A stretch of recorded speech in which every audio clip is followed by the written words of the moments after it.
What's going on, Jerome? So it's definitely possible that the Minnesota Vikings trade up into the stratosphere to find their quarterback of the future, QB1.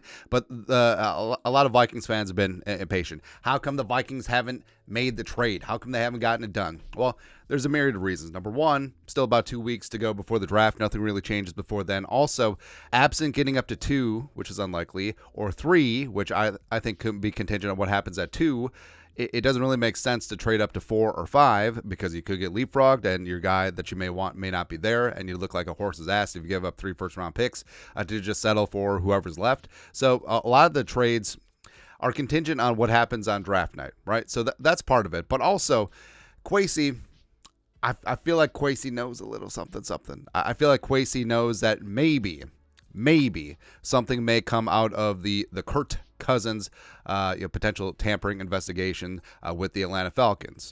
Dan Graziano, ESPN, among number of other guys, reported that a couple weeks ago that the Falcons are indeed being looked into for tampering. Same thing with the Eagles and Saquon. Now, the NFL hasn't released any official announcements yet that the investigation has concluded, and it's Shohei Ohtani's translator. He's the one who tampered. So nothing like that has dropped. But with Kurt, I mean, so there's a bunch of circumstantial stuff and some also straight up proof, right? So Kurt's contract agreed upon 86 minutes into legal tampering, which I don't know, where Kurt's medicals would have to be paramount in this deal. Also, the soft tampering of Kurt recruiting, Kyle Pitts recruiting Kirk Cousins, where if he did that in an official capacity, that would be tampering. If not, it's whatever. I mean, players try to get other players to come to their team all the time, right? But also, the smoking gun is literally Kurt in his press conference saying that he met and then he corrected it to talk to the medical staff as well as the PR staff for whatever reason. Now, during the legal tampering window, it's only between agents and teams. So if he talked with the training staff or talked to the PR team, that's a violation. And if he met with them in person, that's a nuclear violation, right? And so that's where we stand right now. Now, do I think that the Vikings will get draft pick compensation? I mean, maybe, but also I wasn't holding out hope because honestly, if they just let it go, why don't teams just do this with every single potential free agent? Like if there are no rules, like if this is NOM, like why aren't we doing that? Long story longer. So Florio, that's not a thermos. PFT. So Florio's been on this since the jump, right? So Florio, lawyer background, like he knows like all that stuff. Plus, as a Vikings fan, he feels aggrieved. All right, so he's been doing a lot of great work on this. And so some more background from PFT. The Falcons tampering with quarterback Kirk Cousins, blah, blah, blah. The NFL is investigating. If the NFL is serious about getting to the truth, you can't handle the truth. An investigation that makes the blatant tampering even more clear should not require many steps, which is fair. Like we said, Kurt straight up admitted to tampering, right? And also all the other circumstantial stuff, like it's not good. And also, who are the Falcons bidding against? No one. So it's like during trials when law enforcement frames a guilty man. Like, why? Like just to make sure you get him. So that's why they tampered with Kirk Cousins, even though there was no other bidders. Doesn't make sense. The question is blah, blah, blah, blah, blah. Given the manner in which the NFL handled last year's tampering by the Cardinals with former Eagles defense coordinator Jonathan Gannon, it's impossible to rule out an announcement that drops just before the first round of the draft. So last year, again, hey, why did the Cardinals tamper with Jonathan Gannon? Like, who was really after Jonathan Gannon? But last year, so this dropped like right before the draft. So the terms of the settlement came out on April 27th. The draft started on April 27th. The teams traded third-round picks this year, and Arizona giving up the 66th overall pick in exchange for Philadelphia's 94th, and the Cardinals receiving a fifth-round pick next year from the Eagles. So the Eagles were given some compensation, and it was literally announced the morning of the draft, which is kind of hilarious. Continues. The Falcons have the 8th pick in round 1. The Vikings have the 11th. What if the punishment is as simple as the Falcons and Vikings flip-flopping the 2 picks, flippy-floppy? The NFL set the precedent last year with the sudden and unexpected news of the Cardinals-Eagles settlement. It would make sense for it to happen again between the Falcons and the Vikings. And like I said, I do think that the Falcons need to get dinged for this. Now, would it be the Vikings getting that draft pick compensation? I don't know. But honestly, I think they should get punished because otherwise it's a really bad look because it is blatant tampering.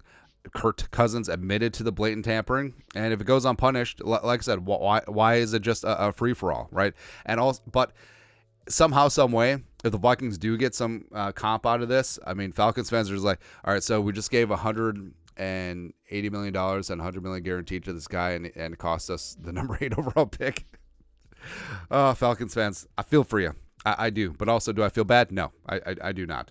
Then it continued, and it would be a fair outcome if, as Cousins admitted, he spoke with the team's head athletic trainer the day before the team, blah, blah, blah, blah, blah, blah, blah, blah, blah, blah, blah, blah. All right, blah, blah, blah, whatever. The end result could and perhaps should be that the Vikings have the 8th and 23rd overall pick, which makes their potential effort to trade up into the top 5 a little easier, or maybe they'll just stay put at 8 and wait for a quarterback to fall to them, regardless, because the NFL, blah, blah, blah, blah, blah. So, again, that could be one of the reasons why Kwesi is taking it nice and slow, taking it down to the deadline, because I mean, having 8 and 23 be sort of a easier putt. Also, hey, the Falcons, we need to make sure that this is punitive and that this never happens again. Like, if we live in a society, there need to be rules, and the rules need to be enforced. So how about the Falcons swap 8 and 23 so the Vikings end up with 8 and 11? I wouldn't be mad. I wouldn't be mad at all. And not for nothing. So here's the Falcons' current draft picks. 8, 43. They have 2 third-round picks, one because of the Calvin Ridley trade. They have a 4th, blah, blah, blah. So I'm not expecting anything. Honestly, if nothing comes of it, it's fine. Like, sort of written it off. But and swapping 8 and 11, I think that's probably pie in the sky thoughts. But say that the Falcons have to swap their third-round pick, 74, for the Vikings' fourth-round pick, 108. So upgrading of one of the Vikings' fourth-rounders to a third-rounder, I wouldn't be mad at that. I feel like that would be found money. It's like you find a 20 like rolled up in some of your pants in the laundry. I mean, that's what it would be. Again, expecting absolutely nothing because the Vikings never get the benefit of the doubt in situations like this. But again, this was blatant. This is absolute blatant, and the Falcons do deserve to be punished a little bit, and their fans are just like, man. And also, if you perused like Falcons social media or Falcons Reddit for a hot second, they know, like, they're very uneasy these 2 weeks leading up to the draft because they know that punishment is probably in the offing. Because again, it's one thing to be blatant about it. It's a second thing. It's a whole other thing to be completely just admit it, right? But again, rules need to be enforced, and I do think that the Falcons will get smacked. Now, will the Vikings benefit from it? It would be kind of nice.